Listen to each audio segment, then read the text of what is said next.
안녕하세요. 뉴스토마토 시청자 여러분 반갑습니다. 시민 참여 정책 플랫폼 다시 만드는 세상과 뉴스토마토가 함께 기획한 요즘 것들의 나라 걱정 진행을 맡은 봉헌나입니다. 여러분 들으시면서 아시겠지만 제가 목이 너무 안 좋습니다. 정말 죄송한 마음이고요. 그래서 오늘 더욱더 탄탄한 패널 분들로 준비했습니다. 그래서 각자 패널 분들 자기소개 한번 부탁드리겠습니다. 이쪽에 봉건우 위원장님부터 소개 부탁드립니다. 저 보면서 말씀하시면 돼요. 네. 반갑습니다. 저는 지금 더불어민주당에서 전국 대학생위원장 맡고 있는 봉건우라고 하고요. 되게 놀랍게도 성씨가 같아서 아마 시청자분들도 많이 못 보셨을 텐데 친척 아니고요, 우리. 그 얘기를 해줘야 될 것 같아요. 친척 아니고. 카르텔 아닙니다. 네, 카르텔 아닙니다. 그래서 오늘 이렇게 좋은 기회 갖게 돼서 너무 영광이고요. 오늘 하고 싶었던 얘기들 많이 잘 하면서 이야기하고 가겠습니다. 반갑습니다. 봉건우 위원장님이 또 방송 프로라고 또 소문이 난 것 같아요. 그래서 기대하고 있습니다. 전혀 프로는 아니고요. 많이 배운다는 생각으로. 너무 좋습니다. 감사합니다. 다음은 김상지님 소개 부탁드립니다. 네, 안녕하십니까. 저는 지금 건우랑 같이 더불어민주당의 전국대학생위원회에서 같이 활동하고 있고요. 또 따로 사단법인 기본사회에서 청년위원장을 맡고 있습니다.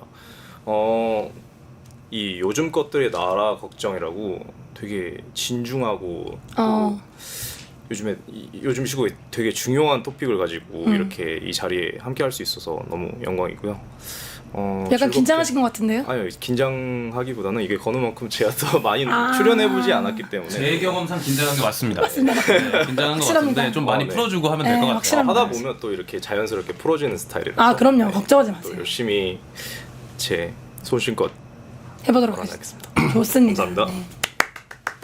마지막 패널분 전재현님 소개 부탁드립니다. 네, 안녕하세요. 저는 지금 시립대학교를 다니고 있고요. 그리고 현재 더불어민주당에서 전국대학생위원회 활동도 하고 있고, 그리고 강남구 병 지역에서 대학생위원장을 하고 있습니다.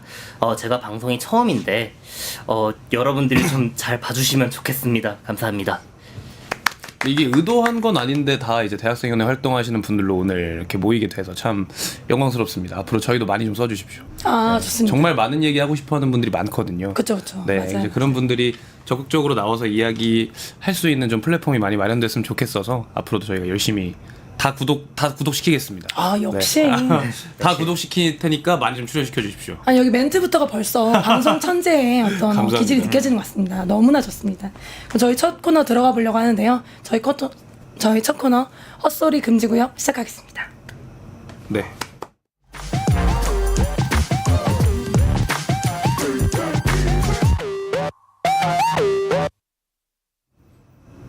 정치권의 헛소리를 다뤄보는 헛소리 금지고요. 자, 오늘 각 패널분들께서 하나씩 꼭지를 가져오셨는데요.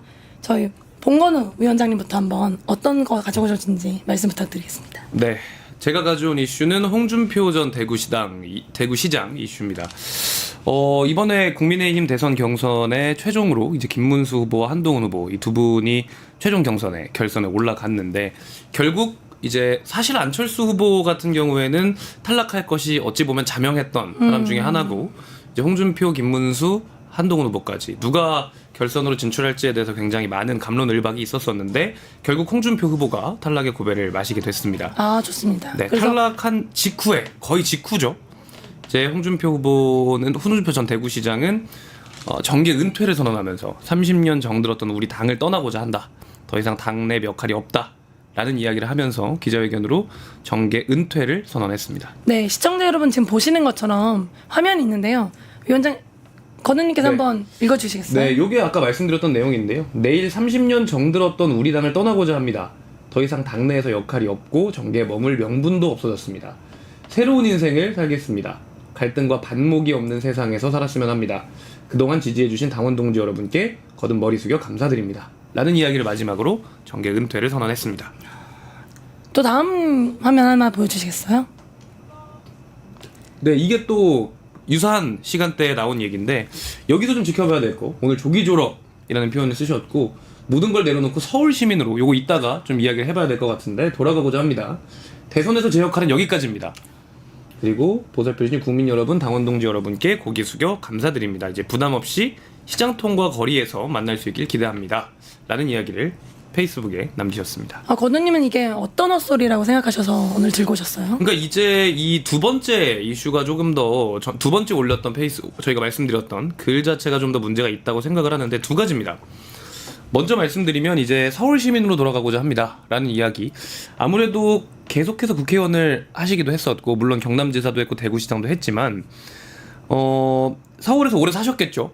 다만 어쨌든 마지막으로 소임을 지고 있던 곳이 대구였고 맞죠. 대구시장을 사퇴하시고 대선 경선에 뛰어드셨는데 결국 마지막에 나오는 멘트는 서울 시민으로 돌아가고자 한다라는 멘트. 이제 대구 시민들에 대한 일말의 어떤 의리가 없는 것과 같아 보이는 그런 형태의 글이 있었고 무엇보다 저는 가장 좀 기분이 안 좋았던 건 홍준표 대구시장이 대선 경선을 치르는 도중에 대구에서 산불이 있었습니다. 네, 대구에서 큰 산불이 있어서 컨트롤타워가 부재한 상황에서 이제 부시장 체제로 이제 운영이 됐었는데 그럼에도 불구하고 홍준표 시장은 일말의 죄책감 없이 서울 시민으로 돌아가겠다라는 이야기를 마지막으로 남겼다는 것이 이제 아무리 오랜 정치 인생을 끝냈더라도 굉장히 정치인으로서의 책임감 있는 발언이었는가에 대한 문제가 좀 있다고 생각을 하고요. 아니 이거 사실상 네. 커밍아웃 아니에요? 그렇죠. 사실 나 대구 관심 없다. 그러니까 어쨌든 계속 경남도지사를 하고 대구시장을 가고 했던 것들 그 과정에서도 항상 대선을 나가겠다라는 이야기들 사실 정치인 중에 이렇게 대놓고 하는 사람도 없었거든요. 네, 거의 대놓고 이제 이야기를 좀 하신 부분들이 있었어서 좀 눈살을 찌푸린 부분들도 있었었는데 이제 얘기를 들어보니까 서울이나 뭐 수도권 지역은 좀 다르겠지만 좀 이제 시장이나 도지사 이런 사람들이 시민과 도민을 섬기는 분위기가 있다면 제가 지인한테 들었을 때 대구에서 대구시장은 거의 왕이라 그러더라고요. 와. 그래서 이런 것들을 좀 계속해서 익숙해져 있던 분위기 때문에 대선도 유사한 형태로 나왔고 또 그리고 결국 마지막엔 대구에 대한 연을 그리고 대구에 대한 의리를 저버린 게 아닌가. 너무 끔찍하네요. 라는 상진님 어떻게 생각입니다. 보셨어요? 이제 뭐 봉 위원장님께서 되게 잘 설명해 주셔가지고 저도 비슷하게 생각했습니다. 제가 이 이슈 혹시 관련해가지고 고향이 여쭤봐도 돼요? 저는 고향은 서울입니다. 아 고향 서울이에요? 서울 시민으로서 홍준표 어떠세요?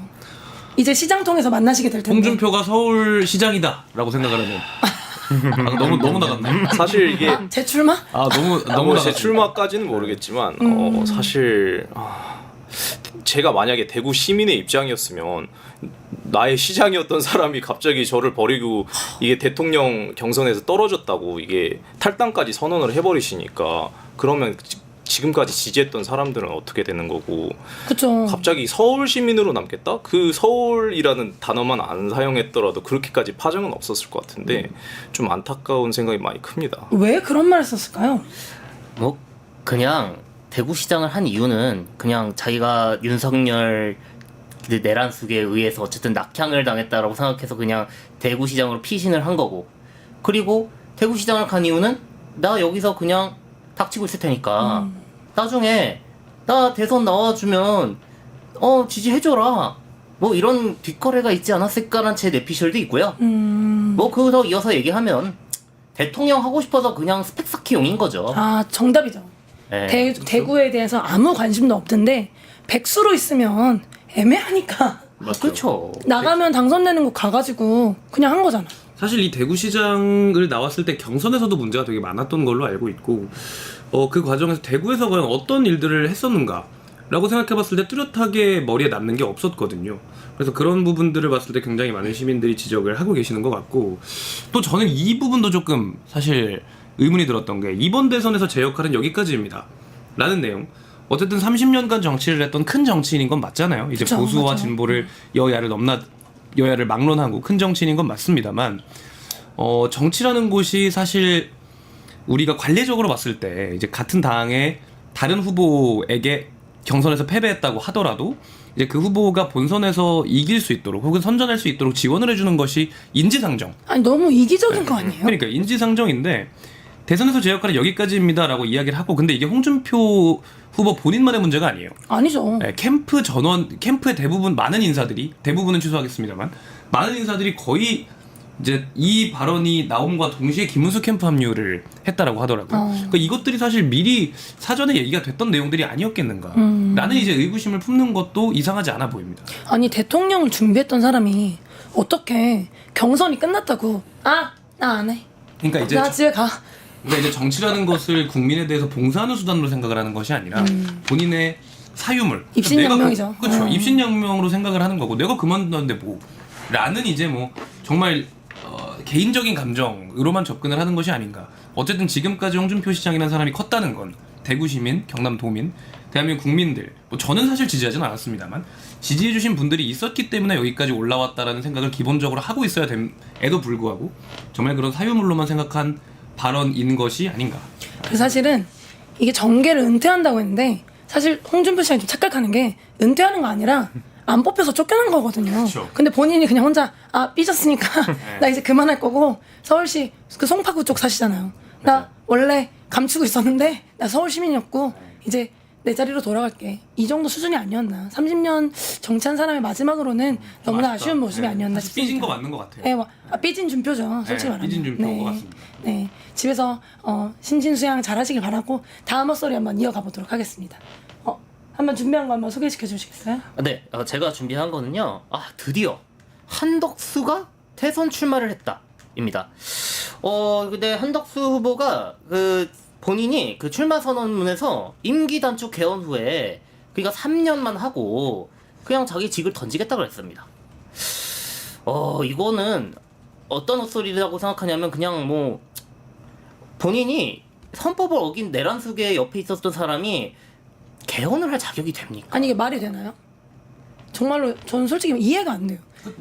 근데 사실 이해가 안 되는 일들을 너무 많이 벌여왔던 이번 그건 또 정권이기 맞아요. 때문에 사실 이제는 정말 익숙해요. 이제 뭐 사실 놀랍지도 않습니다. 네. 그 자료 같이 띄워주시면 좋을 것 같은데 대선 출마 선언, 임기 단축 후 개헌, 대선 총선 동시 실시. 또 사진 보시면 아시겠지만 베네수엘라화를 막겠다고 얘기를 했어요. 이거 어떻게 보세요?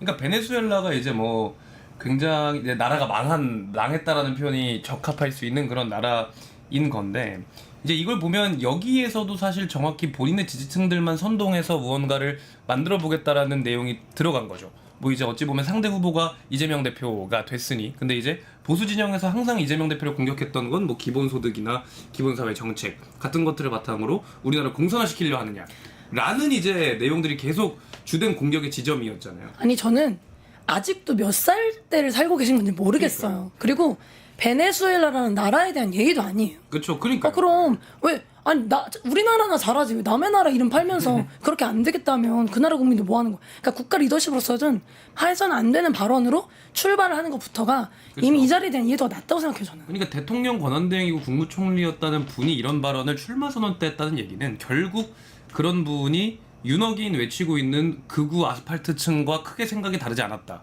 우리는 그런 사람들한테 소위 말하는 지배당하고 있었다. 그 극우 분들의 발언을 담은 사진 하나 있습니다. 한덕수님 대선 출마 선언 미쳤네. 나라 정상화를 위해 1년 2년 안에 개헌하고 3년 차에는 대통령직을 내려놓겠다. 이거 윤카가 복귀할 수 있는 틀을 마련한 뒤에 자신은 물러나겠다는 그런 뜻? 이거 어떻게 보세요 이거? 윤카 복귀를 만들려는 큰 그림이라는. 근데 이렇게 돼도 현행법상으로 복귀가 가능한가요? 그러니까 어쨌든 그걸 해내겠다는 것 같은데. 바로 그게 헛소리란 점이죠. 그렇죠. 이제 그런 걸 우리가 딱 집어서 근데 하려고 하는 겁니다. 이게 사람들이 그런 생각을 하고 있다는 거예요.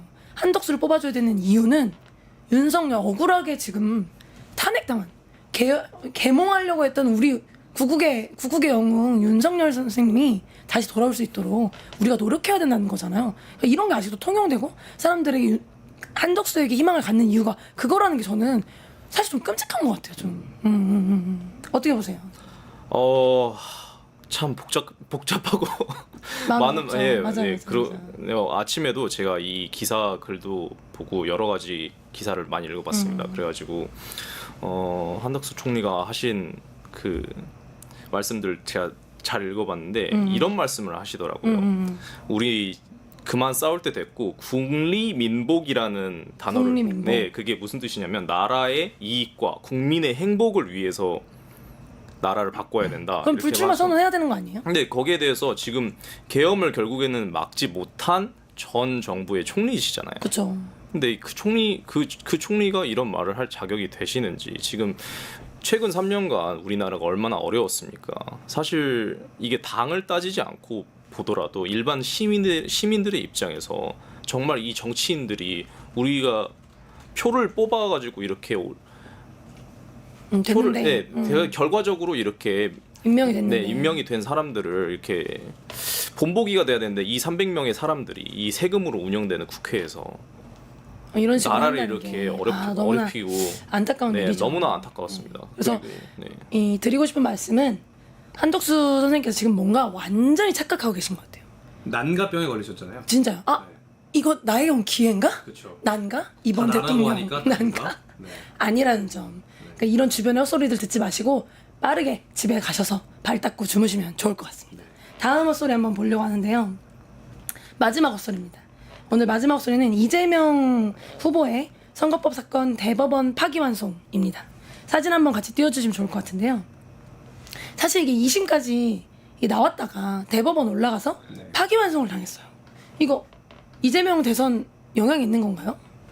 제가 알기로는 영향은 없습니다. 출마에는 영향 없다. 네, 이제 어쨌든 이 계속해서 말도 안 되는 논리로 사법 리스크라는 단어를 만들어서 계속해서 이재명 대표를 흠집내려고 했던 그 세력들에게 한 가지 물떡밥을 던져준 건 맞죠. 네, 근데 그런 건 맞겠습니다만 국민들께서 이거에 우롱당할 만큼 그렇게 어리석지 않으시다고 저는 개인적으로 생각을 하고 무엇보다 파기환송됐다는 것 자체는 어쨌든 하급 법원인 이 고등법원에서 다시 판단을 해봐야 된다는 이야기이기 때문에 출마에 대한 자격엔 전혀 문제가 없습니다.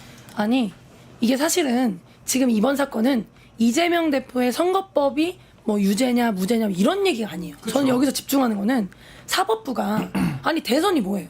우리나라의 리더를 국민들이 나서서 내 한 표를 실현해서 뽑는 자리잖아요. 네. 근데 그거에 사법부가 시점이나 어떤 영향력을 주는 행위를 지속적으로 하고 있다는 거. 그러니까 5천만 명의 투표보다 이 12명의 결과가 우리의 리더십을 가르는데 더 중요한 역할을 하고 있는 거잖아요. 아 이거 어떻게 보세요? 그냥 아까 전에 한덕수의 저 망언들, 그러니까 베네수엘라화를 막겠다 그러잖아요. 지금 저 대법관들이나 한덕수가 하는 짓이 대한민국의 정치 수준을 남아메리카 쪽에 있는 개발도상국들 수준으로 지금 만들고자 하는 거거든요. No. 그겁니다. 네. 딱 그거네요. 네. 그러니까 우리나라를 발전시켜도 모자랄 리더십들이 사실은 과거로 회귀하거나 네. 이 권력을 사유화해서 몇 명이 무슨 과도정부처럼 하는 그런 행위를 보여주고 있는 거 아닌가 싶습니다. 그래서 그 제가 준비한 자료 화면 하나 더 보면요. 좌파들에게 물어볼게. 이재명 파기 환송되었어. 법은 썩은 거야? 윤석열 탄핵 헌재는 안 썩었지? 이렇게 그렇군요. 이런 댓글들이 있었는데요. 사실 여기서 이분이 언급한 건 헌재에 대한 얘기예요. 헌재는 안 썩었냐? 너네가 비판하는 대법원은 안 썩었고 헌재는 안 썩었냐? 이러거든요. 이건 어떻게 보세요? 애초에 비교 대상 자체가 지금 잘못다고 보고요. 이 기간 자체로만 보시더라도 헌재는 116일인가 이후에 이게 이 탄핵 113일 이후에. 탄핵을 결정을 했고 이 파기환송이란 거는 9일 만에 이렇게 그쵸. 하지 않았습니까? 저도 정말로 이게 의아했던 게 아니 정말 평소에는 그렇게 느린 네. 법이 아니 거의 뭐 우사인 볼트 마냥 이렇게 따다다닥 한다는 건 의도가 있지 않고서는 말이 안 되는 거 아닌가요? 아까 뉴스 기사를 보니까 이 고등법원 쪽으로 모든 자료까지 다 이송을 했더라고요. 야 빠르다 빨라. 예. 이러니까 사실은 저는 그래서 이번 사건 보면서 대법원 없어져야 된다 생각했어요. 이런 식으로 할 거면 대법원 존재 이유가 뭐냐? 없어져야 된다. 12명? 12명이 아니라 5천만 명의 의사결정을 넘는 기관이 왜 존재해야 되냐? 이거 다 없어져야 된다. 이거야말로 정치기관이다. 헌법에 대한 헌법재판소가 정치기관이 아니라 여기가 정치기관이다. 이런 생각이 들더라고요. 그러니까 사법의 정치화라는 거고 기본적으로 우리나라가 삼심제도를 운영하고 입법부, 행정부, 사법부를 다 분리하고 있는 것은 그 권력이 한 곳으로 집중되는 거에 대한 견제거든요.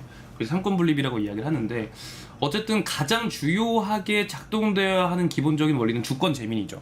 이제 국민들한테 모든 권력이 있고 국민들의 투표로서 이제 우리의 대표자를 선출하고 국가를 이끌어갈 사람을 선출한다라는 건데 어쨌든 기본적인 프로세스상 어쩔 수 없었다라는 말이 통한다면 그건 지금까지 사법의 정치화라는 이야기가 어느 정도 죽였겠지만 이거는 정말 지금까지 말도 안 되는 정도의 속도로 9일 만에 회의를 2번밖에 안 했다고 하잖아요. 그 정도의 속도로 파기환송을 이미 정해놓고 답정너였던 거죠. 너무 좋습니다. 이미 정해놓고 된 거기 때문에 이제 이런 부분에 있어서는 사법의 정치라고 충분히 할 만하다. 여러분 시청자 여러분 지금 화면에 같이 뜨는 거 같이 보고 계신데요. 저기 보면은 저기가 대법원 전원 합의체 구성이에요. 저기 있는 분들이 임명한 사람 그리고 임명하지 않은 사람에 따라서 저렇게 판단이 바뀌어 있잖아요. 저게 과연 뭔가? 저렇게 할 법에 대법원이라는 게 왜 존재하는가? 법은 무엇인가? 이런 생각이 드는 것 같아요. 그래서 정말로 헛소리를 넘어서 헛된 기관이다. 이런 생각이 듭니다. 그래서 이런 것들은 정말로 이제는 우리 사회가 이번 대선을 통해서 저것도 좀 문제제기 해볼 필요가 있다고 생각해요. 사법기관의 정치에 대한 개입, 국민의 여론을 뛰어넘는 어떤 간섭, 이런 것들을 반드시 이번 선거를 통해서 좀 집중하고 해결해 봐야 된다고 생각합니다. 그래서 오늘의 헛소리는 여기까지 3가지 다뤄봤습니다. 패널분들께서 이렇게 잘 찾아와 주셔서 너무너무 감사하고, 다음 시간에는 더 다양한 헛소리, 그리고 그 헛소리에 대한 아주 치열한 비판으로 돌아오겠습니다. 감사합니다. 다음 코너로 넘어갈게요. 구독하고 실시간 채팅과 댓글을 남기시면 매일매일 7,000 TTCO를 드립니다.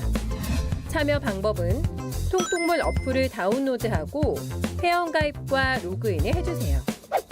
마이페이지에서 나의 회원 고유 번호를 복사해주세요.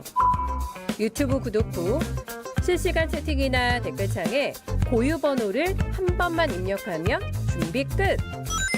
지금 유튜브 채팅과 댓글 쓰기 참여하고 7,000 TTCO 받아가세요.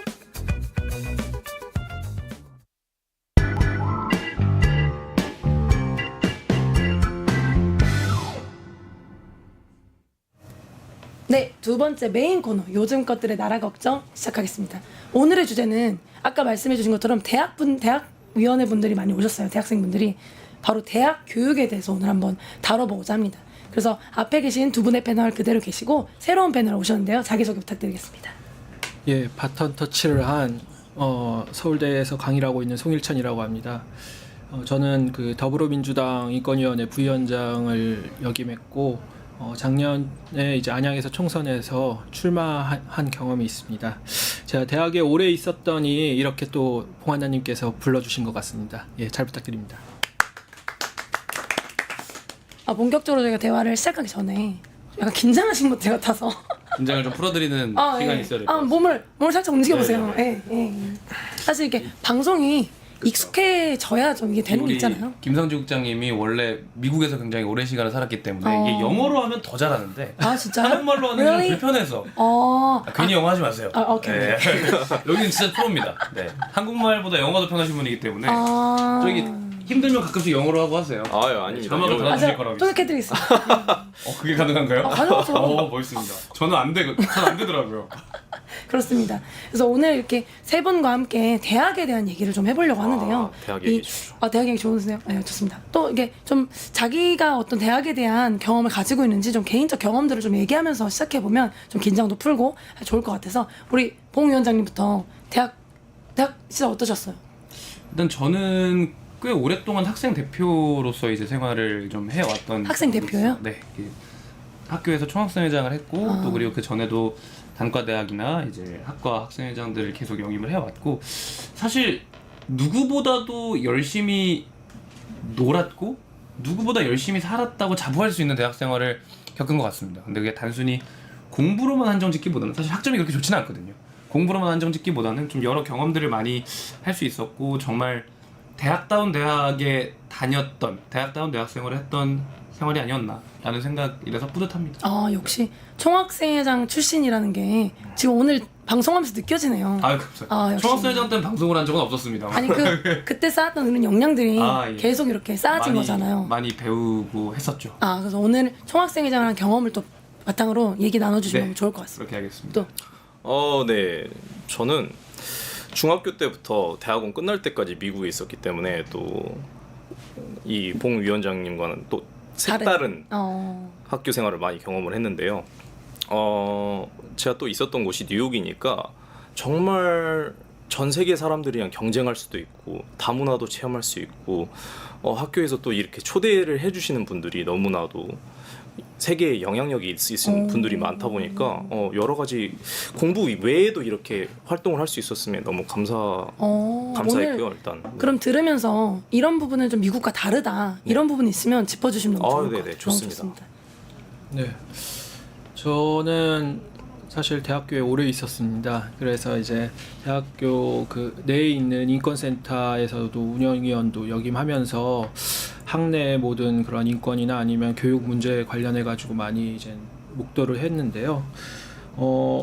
거기서 이제 학부 같은 경우에는 이제 교육으로 집중을 하다 보면 학부내 이제 수업을 들어보면 거의 대부분 질문을 잃어버리고 있는 상황입니다. 그래서 질문을 잃어버려요? 예, 질문을 전혀 하지 않는 그 강의실이고요. 학생들이 수업 중에 질문을 안 한다는 말씀이신 거죠? 네, 질문을 하지만 물론 이제는 그 질문이 의식으로 이어지는 것이 아니라 예를 들면 시험을 보면 그거를 자신의 그러한 의식 있는 그 질문을 하게 돼 버리면 학점을 제대로 맞지를 못하게 됩니다. 자기 생각을 펼치는 것이 아니라 교수님의 생각을 받아 적으면서 그거를 이제는 표출해야지 학점을 잘 받는 그런 구조이다 보니까 질문을 잃어버렸고요.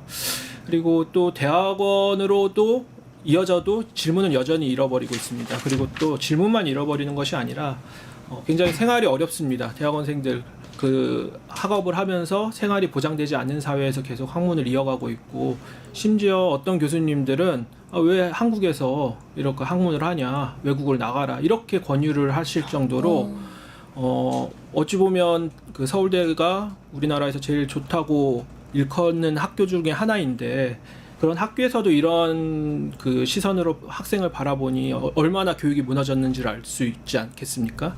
그래서 저는 뭐 여러 가지 앞으로 말씀을 드리겠지만, 대한민국에서 대학은 이미 저는 죽었다고 생각을 하고요.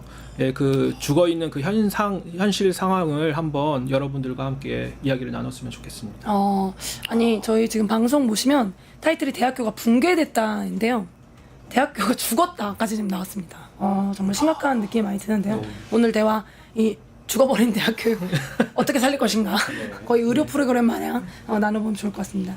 첫 번째 주제를, 사실 대학 교육이라는 것은 워낙 크니까 이걸 다 나누려면 사실 뭐 한 48시간 해야 되거든요. 근데 딱 집중적으로 나눠보려고 한 3개 정도 꼭지를 준비했습니다. 그래서 저 지금 3개를 나눠보기 전에 타이틀 한번 보고 가겠습니다.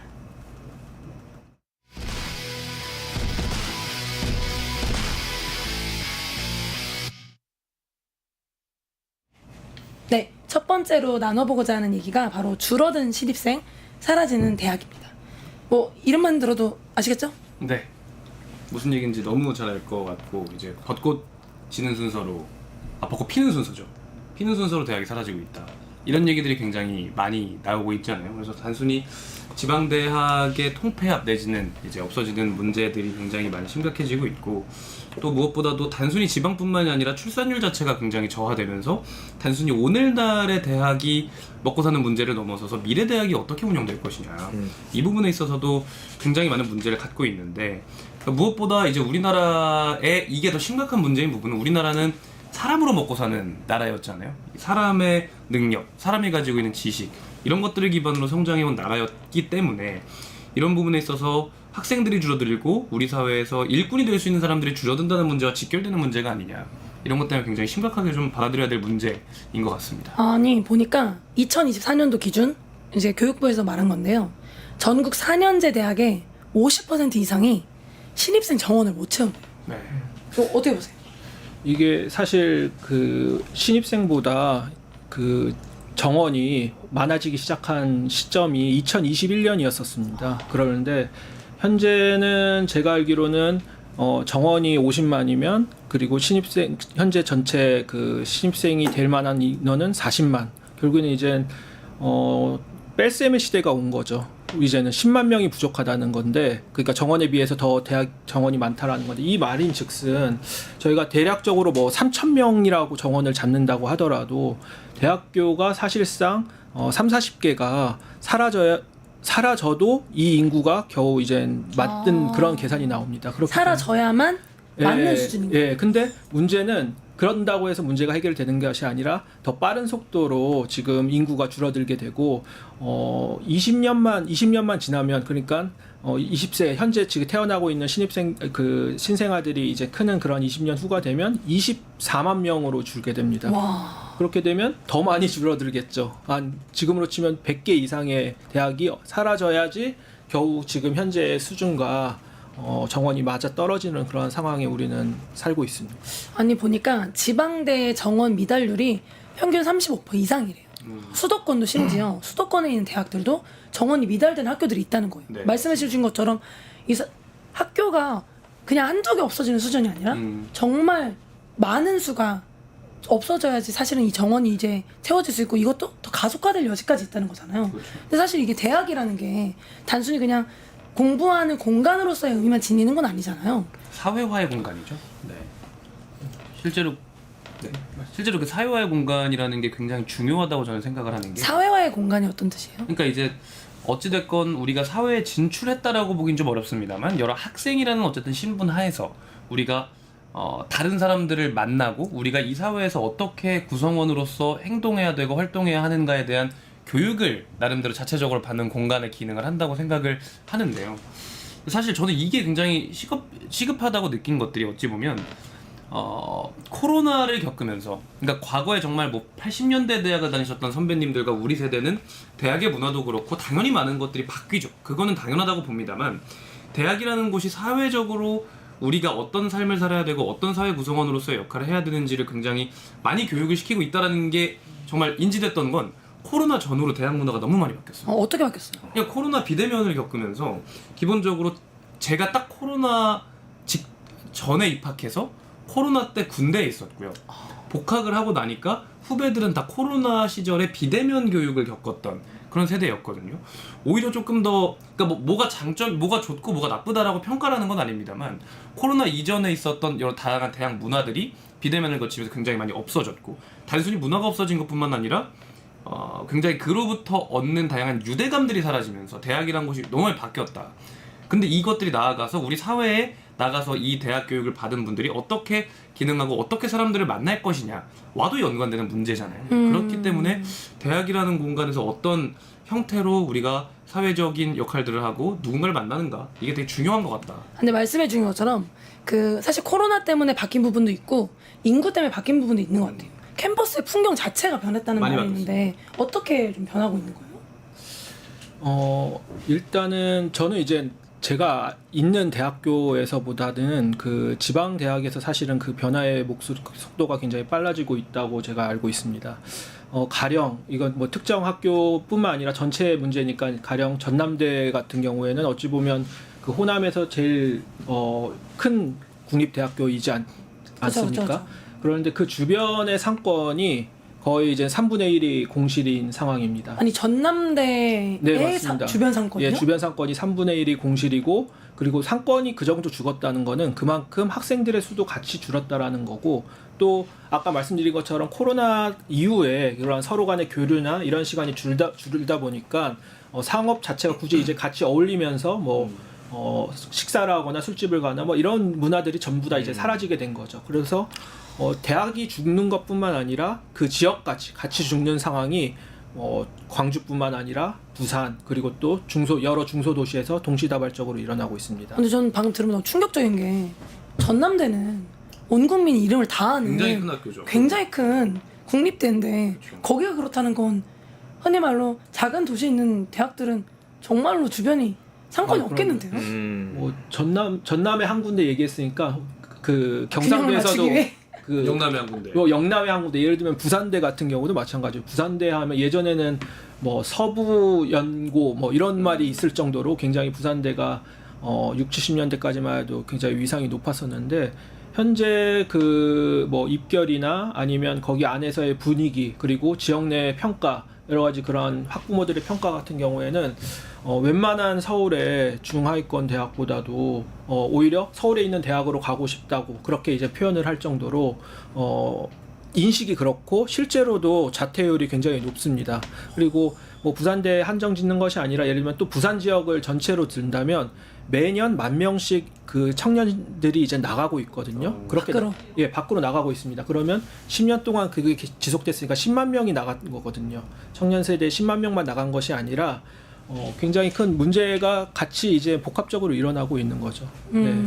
아니 근데 말씀해 주신 것처럼 대학이 사실 사람이 줄어드니까 대학 내 인구가 줄어드니까 상권이 줄어들었잖아요. 근데 이거는 어떻게 보면 밖에서 줄어드는 느낌이라면 학교 안에서의 줄어듦도 있는 것 같아요. 가령에서 예를 들어서 옛날에 사람이 많았을 때는 사람이 많으니까 교수님도 많고 수업도 많았는데 지금은 수업도 없다고 하더라고요. 맞습니다. 이제 수업도 굉장히 적고 근데 수업이 적은 건 사실 계속해서 있었던 문제이긴 합니다만. 아, 왜요? 그러니까 어쨌든 학생 수에 비해서 수업의 숫자가 너무 적기 때문에 수강 신청에서 굉장히 문제가 많고 그죠. 학생들이 요구하는 건 나는 똑같은 등록금을 내고 와서 교육 서비스를 받을 권리가 있는데 이제 이것들이 잘 이행되고 있는지에 대한 의문을 학교 본부에 품었던 적이 있죠. 수업도 많이 줄어들었고요. 그리고 동아리라던가 이렇게 단순히 수업 외적으로도 이제 우리가 상호 교류할 수 있었던 그 장 같은 것들이 너무 많이 없어진 그런 말씀하셨던 이유도 굉장히 큰 것 같아요. 이게 부산대나 전남대의 문제가 아니라 지금 가보시면 2대 상권만 해도 굉장히 많이 주고 있습니다. 저 최근에 이대가 다 깜짝 놀랐어요. 깜짝 놀랐어요. 네. 2대 상권만 해도 엄청나게 주고 있고 신촌 상권 뭐 이런 데들은 더 말할 것도 없고요. 그럼 정말 많은 상권들이 죽어가고 있고 신촌, 홍대 같은 곳들은 단순히 대학생들이 아니라 외부인들이 너무 많이 몰리는 상권이었기 때문에 그나마 살아있는 상황인 거지. 그냥 일반적인 대학 근처에서 장사를 하시거나 지역 사회가 형성된 곳들은 지금 서울 뭐 부산할 것 없이 너무 다 힘들다. 아, 전국의 문제다. 그렇죠. 너무 전국 문제. 공감이 되네요. 그래서 코로나를 겪으면서 이제 미국 같은 경우도 굉장히 미국은 어때요? 비대면이었잖아요. 미국도. 참 이 현실을 다 들어보니까 남일 같지가 않네요. 이게 저도 지금 본가가 광주에 있기도 하고 아까 말씀하셨던 전남대부터 비롯해가지고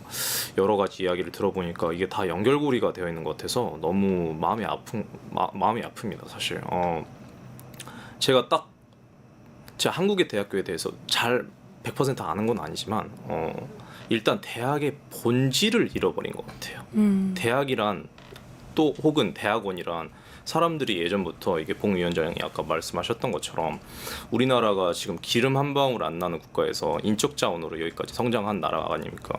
그래서 본격적으로 대학은 스펙의 한 줄로만 쓰이는 것이 아니라 내가 정말로 이 분야에 대해서 마스터가 되기 위해서 그 열정을 가지고 내가 이 분야에 대해서 좀 더 배워보자 하는 마인드로 가는 곳이 원래 대학이라고 생각합니다. 아까 교수님께서 말씀하신 것처럼 질문이 죽었다. 교수님 말씀만 이렇게 듣는다. 이게 정말로 아쉬운 점이 뭐냐면 저는 중학교 때부터 미국에서 교육을 받았지 않습니까? 모든 수업들이 다 토론 베이스로 진행이 됩니다. 교수님과 학생들이 서로 이렇게 의견을 나누면서 이 토픽에 대해서는 어떻게 생각하니? 자유롭게 질문을 할 수 있는 시간도 있고 오히려 저희는 질문을 안 하면 점수가 깎이는 시스템입니다. 근데 지금 들으니까 미국은 저런 식으로 교육을 한다고 하잖아요. 근데 우리나라는 진짜 반대인 것 같아요. 사람이 줄어드니까 어떻게 보면 옛날에는 사람이 많으니까 여러 과도 있었고 선택권도 있었는데 지금은 인구 때문만은 아니지만 취직이 잘 되는 과로 몰리는 게 워낙 심하다 보니까 과 자체가 없어지고 그걸 배우고 싶어도 나 하나만 있는 거야. 왜 사람이 없으니까. 그래서 그 과도 통폐합돼서 없어지면서 옛날에는 대학교에서 그 어떤 특정 과의 장례식도 이제 추모하면서 그랬던 기억이 나요. 어떠세요? 말씀하신 것처럼 사실상 여러 가지 대학교라는 하나의 공동체로 우리가 얘기를 하고 있지만 또 내부적으로 보면 또 그 온도가 조금씩 다릅니다. 어찌 보면 이공계나 자연계는 그래도 많은 지원들이 국가적인 지원들이 이제는 집중이 되는 상황입니다. 그래도 하나의 예산이 떨어지는 경우 먼저 배정되고 그렇지만 우리는 대학원생, 대학 모든 거를 이제 하나의 카테고리로 이제 우리를 보고 있지만 실질적으로는 인문사회 계열은 더 심각한 실정입니다.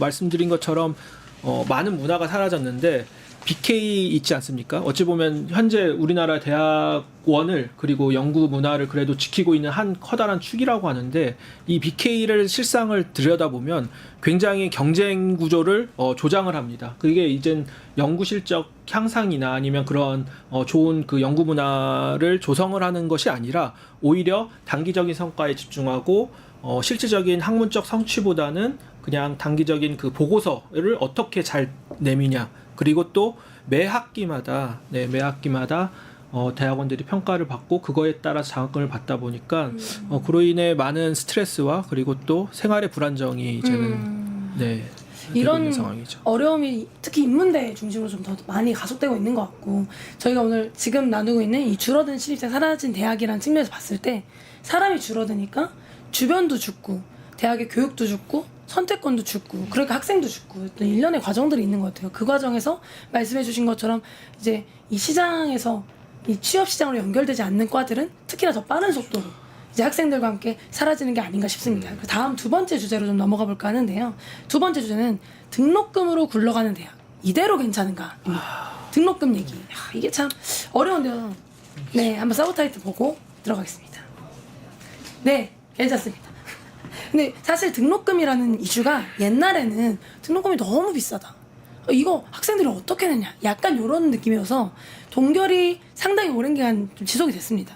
근데 사실 뭐든지 이게 계속 지속되다 보면 좀 이제 어려움이 있는 게 대학은 사실 등록금 갖고 운영하잖아요. 네, 맞습니다. 네, 어떻게 보세요? 이렇게 등록금. 물론 이제 등록금 가지고만 대학을 운영하면 그거 자체로도 사실은 문제입니다. 그것도 이제 해결해야 되는 어떠한 우리 구조 중에 하나인데 어찌 됐든지 간에 저희가 2010년대 초에 그 반값 등록금 문제가 일어나지 않았습니까? 그로 인해 가지고 등록금을 올리는 거는 굉장히 사회 악으로 이제 많이 바라봤습니다. 아, 맞아요.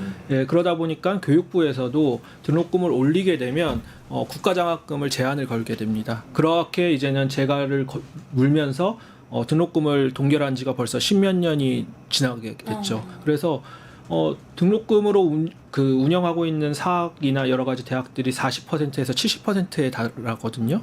그러니까 결국에 그 전체 운영이 심지어는 90%에 다르는 어떠한 대학들도 있습니다. 그러니까 실질적으로 계속 동결이 되다 보니까 실질적으로 사용할 수 있는 그 자본의 여력이 30% 가까이가 줄어들게 되죠. 그만큼 교육에 대한 투자도 줄어들게 되고 학생들이 받는 그 교육의 질도 같이 떨어지게 됩니다. 그래서 저는 한마디로 그 등록금이 얼어붙는 사이에 교육도 같이 얼어붙었다라는 그러한 생각이 들고요. 네, 다 얼어붙었다. 네, 전부 이게 다. 또 코로나 때 훨씬 또 심했다고 생각합니다. 이 교육의 질에 대해서 말씀하셨는데 저도 이게 코로나 전에도 학교를 다녔었고 저는 대학원까지 나왔으니까 코로나 이후에도 학교를 다녔던 사람으로서 이 비대면으로 수업을 한다는 것 자체가 교육의 질을 똑같이 보장을 할 수 있느냐 그거에 대해서 정말 큰 질문을 했었습니다. 근데 그에 비해서 등록금은 큰 차이가 없는 겁니다. 근데 미국은 등록금 비싸잖아요. 미국은 저는 등록금이 동결이 되나요? 이 등록금 때문에 사실 죽고 싶었던 적이 한두 번이 아닙니다. 사실 이 동결이라는 것 자체가 말이 안 되고 미국은 요즘에 이게 너무 안타까운 게 대학이 정말로 우리나라 국민들 입장에서 양질의 교육을 받을 수 있는 그게 권리가 보장되어야 된다고 생각하는데 더 이상은 개천에서 용이 날 수 없는 시대를 만들어버린 것 자체가 너무 안타깝습니다. 이게 미국이 근데- 사립대학 평균으로 요즘 이게 달러 환율이 비싸지 않습니까? 저희 학교만 하더라도 1억이 넘습니다. 이게. 와, 그 돈을 내고 학교를 다녔어요? 그 부자네. 돈을 부자네. 그 부자네, 돈을 내고 부자네. 학교를 차마 다닐 수가 없어가지고 제가 할 수 있는 거를 진짜 다 동원했습니다. 졸업했어요? 진짜. 졸업했어요. 부자네. 너무 그렇게 하면 아니 솔직히 하면 안 이게 됩니다. 정말로 진짜 이 봉 위원장이 아까 열심히도 놀았다고 했는데 네. 저는 진짜 피눈물을 흘려가면서 이게 도서관에 앉아가지고 열심히 또 불이 나게 이게 공부를 했어야지 겨우 이렇게 장학금을 받을 수 있을 정도라서. 그러니까 그렇게 말하면 제가 또 먹고 아닙니다. 이게 또 이게 놀리는 나는 놀기만 거니까. 한 거 아니에요. 열심히 놀았네, 했어요. 놀았네. 아니 열심히 놀았죠. 놀면서 배우는 것도 있었고. 아니 근데 말씀해주신 것처럼 미국은 등록금이 너무 비싸잖아요. 그래서 사실은 많은 학생들이 장학금이 없으면 대학을 못 간다라고 할 정도로. 근데 이제 우리나라는 그 문제에 대해서는 어떻게 보면 사회적으로 이제 뭐 한국 장학재단이 생긴다든지 이런 어떤 발전들이 있었던 것 같아요. 근데 반대로 등록금을 많이 사실 내고 또 기업으로부터도 받는 돈이라든지 다양한 수입원이 있으니까 미국의 교육의 질은 또 세계적인 서각이 발굴되고 우리나라 사람들도 유학을 갈 정도로 사실은 선호되는 교육이 되잖아요. 근데 우리나라는 좀 그렇지 않은 것 같아요. 이런 문제를 해결하려면 어떤 식으로 접근을 해요? 말씀하신 것처럼 그 등록금만으로 절대 대학 재정이 운영돼서는 안 됩니다. 그렇게 되는 경우에는 오히려 여러 가지 정리를 할 필요가 있습니다. 왜냐하면 그거에 대한 피해는 결국에는 학생들에게 돌아가기 때문에 말씀하신 주신 것처럼 기부금도 활성화시켜야지 되고 아니면 안에서의 그 여러 가지 산업과의 연계성을 가지고 거기에 대학 내부에서 이제는 재정을 일으키는 그런 방법도 모색을 해봐야지 됩니다. 아니 보니까 정부의 고등교육 투자 GDP 대비 투자 비율이 우리나라는 0.5% 수준이에요. 맞습니다. 그러니까 이거는 OECD가 평균 1.1이거든요. 그러니까 절반에도 못 미치는 거예요. 아까 건우님이 얘기해 주신 것처럼 아니, 우리나라는 사람 갖고 먹고 사는 나라인데 그런 고등교육 흔히 말하는 우리나라는 이제는 더 쌤뺄쌤이 배운 나라가 아니잖아요. 우리나라가 진짜 선도국가가 되고 더 이끌어 나가려면 사실 최첨단 기술들이나 어떤 더 높은 수준의 학문 연구가 돼야 되는데 그런 데 투자는 안 하는 것 같아요. 저는 이제는 그 교육 재정의 배분이 좀 잘못됐다고 생각을 하는데 예를 들면 우리는 초등학교, 중학교, 고등학교는 일정 수준 무조건 세금의 일부분이 이제 지방세 일부분이 교육에 이제 투자하게끔 되어 있습니다. 고등교육으로 가는 거는 이제 제한돼 있죠. 그러다 보니까 초등학교나 이런 부분 이런 말씀은 드리기 좀 조심스러운 부분들이 있는데 굉장히 상대적으로 다른 기관에 비해서 공공기관에 비해서 재정이 좀 풍족한 측면입니다. 그렇지만 그런 재정의 일부분을 좀 너무 배분을 다시 한번 신경을 써가지고 고등교육에도 이제는 그 배분을 해주면 재정의 배분을 할 필요성이 있다고 생각을 합니다. 저는 저 말씀에 너무나도 동감을 하는 게 아까 말씀하셨다시피 우리나라가 교육에 지금 리뉴얼이 한번 필요하다고 생각합니다. 필요하죠, 제가 20대 초반에 잠깐 영어 강사를 할 수 있었던 그 기회가 있었습니다. 학원에서. 그래가지고 그 사교육에 대해서 조금은 한국의 사교육에 대해서 좀 접할 기회가 있었는데 또 영어사 교육도 엄청나죠. 아, 네, 그럼요. 그때 또 학원에 또 원어민 강사가 있지 않습니까? 그래서 아이들이 이렇게 와가지고 영어를 배웠는데 저는 초등학교 애들부터 고등학교 애들까지 토플 가르치고 막 이렇게 했는데 학원에서도 이렇게 진도를 여기까지만 빼세요라고 딱 선을 그어버리는 겁니다. 근데 저는 그게 너무 싫었던 거예요. 왜요? 저는 이게 학생들의 표정을 보면 알지 않습니까? 학교를 다녀오면 너무나도 지쳐 보이고 특히 초등학교 애들은 이제 또 얼마나 한참 놀고 싶겠어요. 클 나이고 놀고 싶은데 이 딱딱한 영어책 단어를 외우라고 하고 있으니까 애들이 집중도 못하는 게 보이고 해서 그런 것들이 안타까워가지고 제가 미국에서 경험했던 것들, 미국에서는 이런 표현을 많이 쓴다.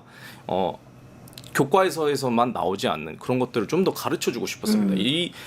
저는 이 선행학습 자체도 너무나도 잘못됐다고 생각하는 게 어린 아이 제가 초등학교는 한국에서 나왔습니까? 거기에 대해서 잘 아는 게 정말 공부를 빡세게 하는 애들은 초등학생이 벌써 고등학교 수업 내용을 선행학습을 하고 있는 겁니다. 맞아요. 거기에 대해서 선행하죠. 그렇게 거기에 해서 대해서, 막 오려고 뭐 노력하니까 사실은. 네, 노력하는 거는 정말로 그 인정을 해주고 하는데 이게 중학교, 고등학교를 넘어가면 어떤 일이 생기느냐? 애들이 학원을 가서 선행학습을 한 내용들을 다 배우고 와버리니까 학교에 와서는 정작 자는 겁니다. 맞아요. 근데 사실 이렇게까지 열심히 공부해서 사실은 대학에 오는데 대학의 교육의 질이 떨어지니까 사실은 문제가 되는데 이 이유가 사실 등록금이잖아요. 그렇죠. 그러니까 앞에 교수님 말씀해 주신 것처럼 학교가 운영되는 재정이 사실은 다양해야 학교에서 교육에 쓸 수 있는 비용이 있는데 등록금을 올리지 못하고 이러니까 또 발생하는 문제가 사실은 결국은 학교가 수업의 질을 저하하게 되는데 그 중에 하나가 사실은 이 교수님들에 대한 처우 그리고 사실 강사 풀에 대한 처우가 좀 부족해지는 영향이 있는 것 같아요. 어떻게 보세요? 이것도 사실은 대학마다 그 처해져 있는 상황이 굉장히 천차만별입니다. 오히려 국립대가 나은 편이고 일부 사립대는 물론 이제 굉장히 풍족한 사학 재정을 바탕으로 많은 재정 투입을 하고 있지만 제가 알기로는 거의 대부분의 80% 이상의 지방대학이 어려운 실정입니다. 그리고 재정 잠식 단계에 있는 상황이고 그 가속도는 굉장히 심해질 겁니다. 재정 잠식이면은 마이너스가 예, 계속 마이너스로 되는 거죠. 그렇기 때문에 당연히 학생들에게 쏟는 교육의 질도 계속 떨어질 수밖에 없는 것이고요. 근데 사실 저희 그런 거 있잖아요. 우리 입장에서는 학생 입장에서는 내가 내는 등록금이 비싸니까 아니 내가 이렇게 많이 냈는데 학교가 수업이 이래도 되는 거야? 이런 생각하는데 아니 등록금 낸 거 어떻게 쓰는지 보신 적 있어요? 총학생회장이시니까. 저 같은 경우는 이제 등록금 심의위원회에 들어가서 이제 우리가 얼마만큼 등록금을 동결하면 동결한다. 대학원 등록금, 뭐 아니면 외국인 유학생 등록금은 정원 외기 때문에 상향하면 상향한다. 이런 거에 대해서 저희 학생 대표들의 서명이 없으면 등록금을 움직일 수가 없습니다. 그런 것들도 있고 대학 평의원회라는 곳에 들어가서 우리 재정이 어떻게 쓰이는지에 대한 보고도 봤는데 사실 저는 개인적으로는 등록금 재정이 등록금 수입이 대학 재정에 너무 많은 부분들을 차지하는 것에 대한 문제점도 분명히 인식하고요. 또 그렇기 때문에 대학 내 수익 사업이나 뭐 이런 것들도 분명히 더 확충돼야 한다라고 생각을 합니다만 무엇보다 어쨌든 항상 뭐 저뿐만이 아니라 많은 분들이 얘기하시는 게 고등교육의 이제 국가 재정 아니면 국가 재정이 아니더라도 공적 자금 정도가 조달될 수 있는 방법을 찾아야 되지 않겠느냐. 공공성이 더 강화돼야 된다. 그걸 이제 대학의 공공성이라고 이야기를 하는 건데 독일 같은 경우에는 다 공짜로 학교 다니지 않습니까? 물론 뭐 그렇게까지 하자는 건 아니에요. 저는 뭐 그렇게까지 하자는 저는 건 그렇게 아니에요. 하자는 거예요. 그러면 좋죠. 근데 이제 그것까지 가기에는 너무 뭐 제가 책임질 수 없는 말이기 때문에 하면 좋겠지만 많은 검토들이 있어야겠죠. 근데 뭐 이제 그런 부분들이 있겠지만 어쨌든 이 공적 자금이 얼마만큼 대학 재정에 도움을 주는가 이걸 좀 더 확대해야 된다는 논의는 계속 있는 건 사실이고요. 저는 그래서 이번 등록금 상향 이슈를 대학생 위원장으로서 이제 계속 겪으면서 한 가지 뭐 제안 내지는 정책을 생각해 본 게 오. 이제 항상 그렇습니다. 공적 자금을 교육기관 내지는 대학에 투입을 한다라고 하면 사실 대학생들 말고 모든 우리나라의 국민 모든 세대분들이 세금을 내서 그 공적 자금은 만들어지잖아요. 근데 이제 나는 대학에 다니지도 않고 또 무엇보다 옛날처럼 모든 20대들이 다 대학에 가는 것도 아닌 이 상황에서 왜 꼭 우리의 세금이 대학생들한테 가야 하느냐라는 의문을 품고 계신 세대도 분명히 있다고 생각해요. 이제 그런 분들을 설득해야 하는데 저는 그렇기 위해서 고등교육의 이제 국가 재정이나 이제 공적 자금이 조달될 경우에 이제 이 조건으로 대학에서 일정 부분 이상의 사회공헌 뭐 지금도 하고 있습니다만 그 레인지를 확 올려서 네. 세금을 받아서 그쵸. 쓰면 네. 대학이 할 수 있는 그쵸. 사회공헌을 훨씬 확대해서 그쵸. 어떤 연결성이라든지 예. 생을 받는 어떤 당위성이라든지 이런 거 높이자 이런 거죠. 지금도 물론 국가에서 내지는 사교육기관 같은 곳에서 대학에 대한 평가들을 계속합니다. 이제 어떤 지표들을 매겨서 이 대학은 이런 부분에서는 어느 정도 수준에 위치해 있는 학교다라는 평가를 계속하는데 사회공헌에 대한 레인지를 훨씬 더 확장을 해서 사회공헌이 어떻게 되고 있는가 여부를 지속적으로 판단하고 이걸 판단의 근거로 삼아서 공적 자금을 내지는 국가 재정을 더 투입할 건지 말 건지에 대한 판단의 근거로 삼아도 되지 않겠나 라는 개인적인 생각을 좀 해봤습니다. 너무 좋습니다. 그래서 두 번째 카테고리가 등록금 얘기를 해봤는데 얘기 나눠보면 결국은 학생들의 등록금에 너무 이제 의지하고 있고 그래서 결국은 강화하지 않으면 교육권이 떨어지고 그러면 결국은 또 대학의 퀄리티가 떨어지고 그러니까 악순환이 돌고 있다. 결국은 대학이 수입의 어떤 다각화 그것을 공공성을 통해서 세금을 넣던 자체적인 수입사업을 강화하던 이런 부분이 담보되지 않으면 어려울 수 있다. 이렇게 얘기 나눠봤습니다. 마지막인데요. 세 번째. 지식에 몰라 직업교육화하는 대학. 사실 이게 어떻게 보면 대학교육 퀄리티를 얘기하는 가장 핵심적인 주제인 것 같은데요. 가장 얘기하실 게 많으실 것 같아요. 어떠세요? 실제 대학에서 봤을 때 수업을 하시니까. 일단 전제 조건이 이제는 제가 가르치는 게 아니라 강의에서가 아니라 제가 받았었던 그 강의 그리고 또 주변에서 지켜봤었던 그 강의를 기준으로 이제는 말씀을 드리겠습니다. 아까 말씀드린 것처럼 대학 교육에서 새로운 그러니까 어찌 보면 요즘에 제일 중요한 거는 질문을 하는 게 굉장히 중요하지 않습니까? 어떤 거를 아는 것보다 질문을 하는 게 중요하고 서로 계속 의견을 교류하고 사고를 발전시키고 그런 교육이 필요하는데 아까 말씀드린 것처럼 대학 교육이 아직도 전 근대적으로 그냥 지식을 외우고 그거를 다시 암기하고 배출하고 이런 거가 반복하게 그리고 정답이 있습니다. 심지어 우리가 많은 문제가 제기되고 있는 이제 고시나 여러 가지에도 항상 정답이 있지 않습니까? 모범 답안이 있고 그거를 달달달 외우고 누가 먼저 그거를 잘 외우고 배출하냐 이런 교육이 계속되고 있습니다. 그러게 그런 문화가 물론 이제는 많이 이제 개선되고 있지만 아직도 그게 통용되고 있는 것이 대학의 현실이고 이거는 그 전체 한 대학의 문제가 아니라 전체 대학의 문제로 지금은 자리 잡고 있는 상황입니다. 어떠세요? 이런 대학의 현실. 전 좀 많이 안타깝다고 생각합니다. 이게 이 학점을 위해서만 아니면 시험을 보기 위해서만 공부를 한다면 저렇게 달달달 외워가지고 하는 공부가 얼마나 이렇게 지속이 될 건지 좀 묻고 싶습니다. 사실 이 공부라는 것 자체가 사실 평생 해야 되는 거지만 이게 학교에서 학위를 따고 이렇게 아까 말했듯이 고시를 보는 시험 같은 경우는 이렇게 달달달 외워가지고 해야 되는 건데 저는 그 교육 시스템이 좀 잘못됐다고 생각하는 게 학생들의 창의성을 다 죽여버리고 학생들의 유연성을 다 죽이는 거라고 생각합니다. 아까 말씀하셨듯이 그 질문이 없다는 것도 참 너무나도 안타까운 현실인 게 학생들이 그 나이에 20대 때 초반의 나이에 얼마나 알고 싶은 게 또 많겠습니까? 훨씬 나보다 이 분야에 관해서 마스터인 교수님한테 이렇게 질문을 하는 것이 자연스러운 일이고 그런 건데 제가 한국에서 다이렉트로 미국에 이렇게 교환 학생에 온 애들과 대화를 나눠보면 제가 이렇게 질문을 하면 거기에서는 자연스러운 건데 자기들이 느끼기에는 얘 왜 또 나대? 쟤 왜 또 저렇게 말이 많아가지고 이렇게 수업 질질 끌게? 우리 빨리 나가고 싶은데 이런 식으로 이렇게 답변을 하니까 저는 정말 충격이었습니다. 이게 탐구잖아요, 사실은. 그렇죠. 지식이라는 것이 내가 새로운 걸 알고 이게 뭐지? 더 궁금하다. 새로운 것을 알고 싶다. 내가 아는 것이 맞나? 다른 의견은 없나? 이런 과정을 거쳐야 되는데 사실 우리나라 교육은 그런 부분은 정말 너무 약한 것 같아요.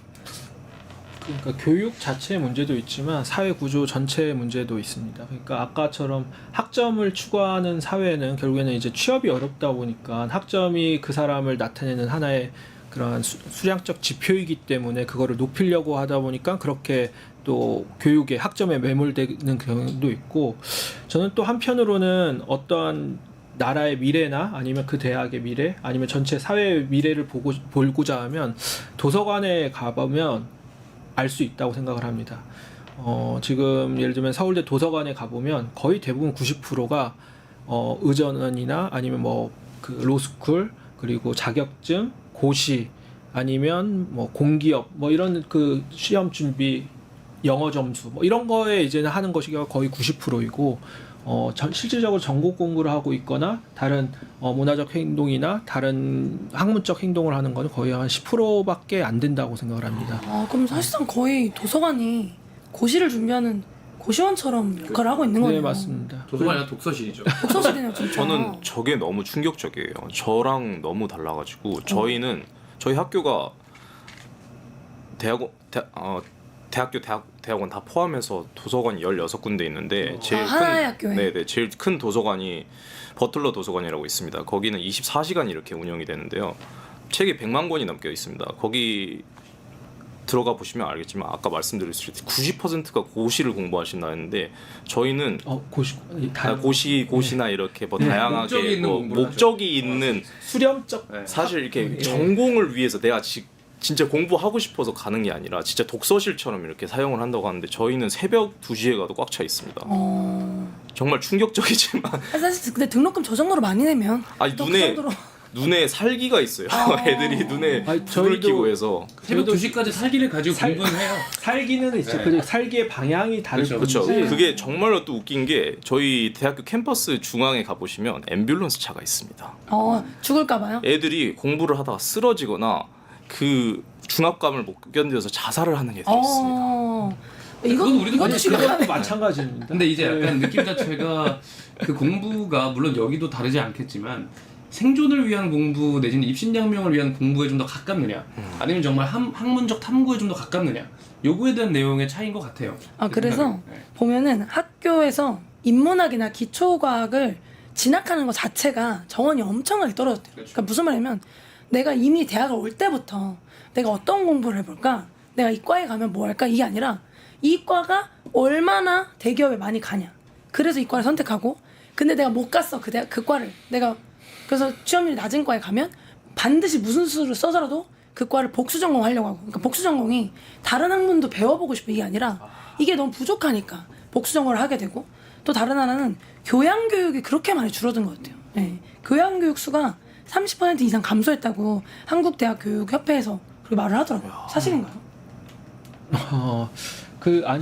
교양이 줄어든 거는 뭐 여러 가지 이제 문제가 있는데 아까 말씀드린 것처럼 등록금이 동결을 하다 보니까 대학 입장에서는 굉장히 투자가 이제는 줄어들 수밖에 없습니다. 그리고 또 한때 이제 문제가 있었던 이제 강사법 같은 경우 저도 이제 적용이 되지만 강사법으로 인해 가지고 강사로 채용되는 그 강사 여러 그 교육 노동자의 어떤 처우는 나아졌겠지만 오히려 그 강의 숫자가 많이 줄어들었습니다. 왜냐하면 어떠한 것을 보장을 해버리면 다른 한 것은 또 이제는 포기를 해야지 되거든요. 그런 과정 속에서 전체적으로 어찌 보면 교육의 질은 점점 떨어지고 있는 것은 사실입니다. 그래서 오늘 마지막 꼭지 얘기 나누면서 느낀 게 그러니까 그 대학의 몰락이 사실 점점 더 심해져서 질문이 없다가 이 대학의 목적이 취업이 되다가 더 나아가서는 사실 기업과 연계된 과까지 나오면서 사실은 이제 취업 양성소로서 변한 게 아닌가라는 생각이 듭니다. 그래서 오늘 이야기 나누면서 각자 든 생각도 많으실 것 같은데요. 이제 마지막으로 각자 한 번씩 발언하시고 좀 마무리 한번 해보려고 합니다. 홍원우 위원장님 오늘 대학교 얘기해봤는데 어떠세요? 굉장히 오랜만에 이제 또 대학 교육이라는 걸 깊게 얘기를 할 기회가 있었던 것 같아서 굉장히 좋았고요. 또 이 방송 짧은 시간에 많은 걸 다 말씀을 못 드렸지만 또 이걸 공부하는 과정에서 또다시 옛날 추억도 나고 또 새롭게 지식도 쌓고 그러니까 이런 경우가 돼서 굉장히 좋았고요. 앞으로도 이제 뭐 잠깐 저희 홍보를 하자면 저희 전국대학생위원회가 이런 이슈들뿐만 아니라 굉장히 다양한 청년의 의제들, 나가 청년을 더 뛰어넘는 그런 의제들도 계속해서 다루면서 이야기를 할 거거든요. 저희 대학생위원회 활동에도 많은 관심을 좀 가져주셨으면 좋겠습니다. 부탁드리겠습니다. 먼저 하시죠. 먼저. 물론 이제 저는 고등교육 모두 교육이 재편을 해야겠지만 특히 고등교육도 먼저 재편을 해야 된다고 생각을 합니다. 어찌 보면 대학이라는 것은 한 사회가 이제 펼칠 수 있는 하나의 유토피아이고 소우주의입니다. 결국에는 대학을 개혁을 시키면 사회 전체를 개혁을 시킬 수 있다라는 어떤 사례가 과연 과거 이제 68년 그 68 혁명 이후에 독일에서 이제 사회적인 혁명이 그 실험이 이루어졌고 사회 전체가 변화하는 계기가 되었습니다. 마찬가지로 지금 지방 대학이 굉장히 소멸되고 문제가 일어나는 건데 이 경우도 하나의 좋은 우리가 나쁜 얘기가 있으니까 좋은 사례 한 가지를 얘기를 하면서 우리도 그런 방향으로 바뀌었으면 좋겠다라는 바람을 담고 싶은데 스웨덴의 말메라는 도시가 있습니다. 그 말메라는 도시는 이제는 과거에 조선소로 번영을 했었던 곳인데 그 지역 경제를 지탱을 했었던 조선소가 87년도에 문을 닫게 됐습니다. 그 이후로 굉장히 쇠퇴하고 인구는 빠져들고 그렇게 되는 상황에서 이 말메라는 시에서 선택을 한 것은 놀랍게도 대학을 만드는 거였습니다. 조선소 자리에. 그 조선소에 대학을 만들고 그거에 관련된 산업들을 일으키고 그리고 지역사회와 연결시켜가지고 청년들을 취업시키고 그거를 또 교육을 또 같이 시키고 이런 선순환을 통해서 인구 증가와 함께 이제 지역 경제가 살아나는 그런 사례가 있습니다. 우리도 그러한 사례를 이제는 본받아가지고 대학을 살리면 우리 사회를 살릴 수 있다라는 신념하에 한번 대학에서 사회적 실험을 해봤으면 좋겠다라는 하나의 바람이 있습니다. 최고입니다. 너무 좋네요. 너무 좋네요. 너무 두 분 다 너무 훌륭한 말씀을 해주셔가지고 제가 또 어떻게 마무리를 해야 될지 모르겠는데 저도 이 현 대한민국의 대학 사태를 보면서 너무나도 안타까운 마음을 가지고 있고 이 대학 문제뿐만이 아니라 우리나라 경제, 정치 모든 악순환의 연결고리를 끊어낼 때가 되지 않았나 싶습니다. 사실 이 죽어가는 상권부터 시작해가지고 갈 곳 없어지는 청년들, 세대 갈등, 젠더 갈등이 아직도 지금 우리나라에 심하지 않습니까? 이 우리나라의 뿌리는 결국에는 교육이라고 생각하기 때문에 이 뿌리가 뒤흔들리는 순간 우리나라의 미래가 또 저조할 수 있다고 생각하기 때문에 우리 미래 세대를 이끌어 나갈 리더들 또 청년들이 더 갈 곳을 또 마련해주고 편하게 이렇게 공부하고 양질의 교육을 받을 수 있는 그런 나라가 됐으면 하는 바람입니다. 오늘 여기서 나오는 마지막 멘트처럼만 교육이 될 수 있으면 정말 가능하지 않을까라는 생각이 드는데요. 사실 오늘 줄어드는 신입생, 이제 등록금에 의지하는 대학, 그리고 대학이 대학 교육 고등기관으로서 좀 이 지위를 많이 잃어버린 이런 모습들을 보면서 사실은 대학이 학교 이상의 의미를 가지고 있잖아요. 사실 한 사람이 꿈을 가지게 되고 그 꿈을 펼칠 수 있는 능력을 기르는 공간인데 그런 역량을 많이 무너진 것 같아서 너무나 안타깝습니다. 그래서 오늘 나눈 이 대화가 시청자 여러분 보시기에 어떤 생각이 드셨는지 모르겠습니다. 댓글로 의견 많이 남겨주시면 저희 다음 시간에 또 같이 이야기해 보도록 하겠습니다. 오늘 대학 교육 얘기 나눠서 너무나 좋았고요. 다음 시간에 또 뵙도록 하겠습니다. 고생하셨습니다. 감사합니다.